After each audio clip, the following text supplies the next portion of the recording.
I chose you. I chose to come back to this world again through you. Huh.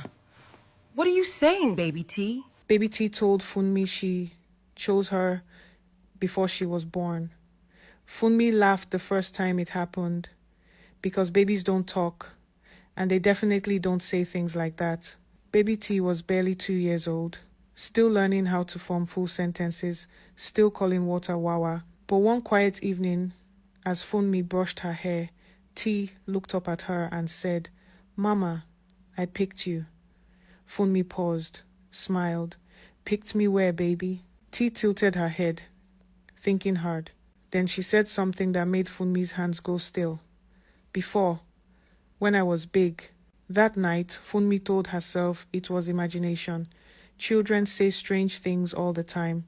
But the next morning, T pointed at an old scar on Funmi's arm, a scar Funmi never talked about. "That one hurt you when you were crying on the floor," T said casually. Funmi felt cold, because that scar came from a time before T was born, a time Funmi had been alone in another city, a time no one else knew about. Later that week, T refused to sleep. She sat up in bed, staring at the corner of the room. "She's here again," T whispered. Funmi's voice shook. "Who is here?" T didn't answer.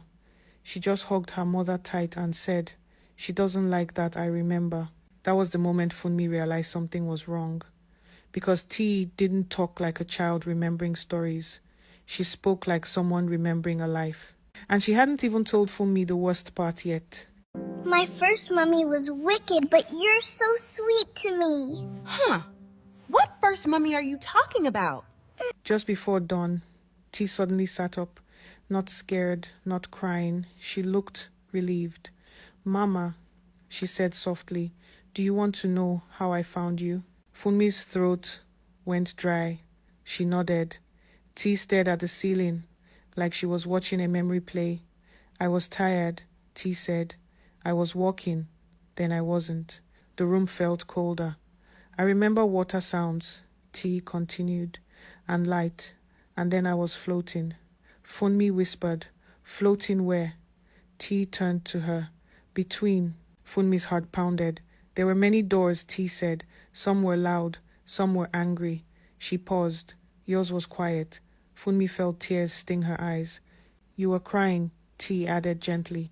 "You didn't know I was watching." Funmi shook, because there was a time she cried alone, begging for a child, begging for anything to stay. T reached out and touched Funmi's cheek. "I chose you because you felt safe." Then T's smile faded. "But I stayed too long," she whispered. Funmi stiffened. "Stayed where?" T looked toward the door. "Before coming back." The room creaked softly. "She noticed me then," T said. "She says I belong to the remembering ones." Funmi pulled T close. "She doesn't like mothers," T added quietly. "They make us forget." A soft knock echoed through the house. 3 slow taps. Funmi didn't move. T buried her face into Funmi's chest. "If I forget," T whispered, "promise you'll still love me." The knocking came again. Closer. Funmi held baby T so tightly her arms hurt. T was trembling now. "Mama," she whispered, "if she talks to you, don't answer her questions." Funmi swallowed. "Why?" T's voice was barely sound. "Because if you believe her, I'll remember again." A cold breeze slid through the hallway. Then a voice spoke. Not loud, not angry, just certain. "You've kept her long enough." Funmi stood. Her legs shook, but she walked to the door and opened it.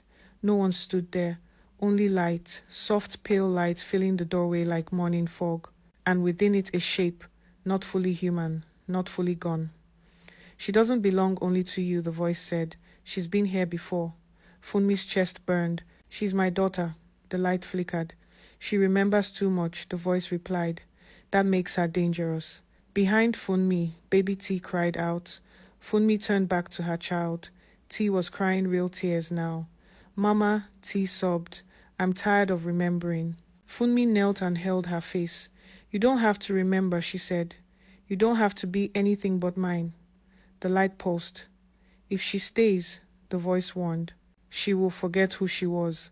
Funmi didn't hesitate. Then let her forget. The room went still. Baby T's cries slowed. Her eyes, once so deep, so heavy, softened. The light at the door began to fade. This is your last chance, the voice whispered. She will never return the same. Funmi closed the door. The house felt warmer instantly. Baby T blinked. She looked around, confused. Mama, she asked softly, why are you crying? Funmi laughed through tears and hugged her tight. It's nothing, my love. That morning, Baby T forgot the scars, forgot the doors, forgot the woman in the corner.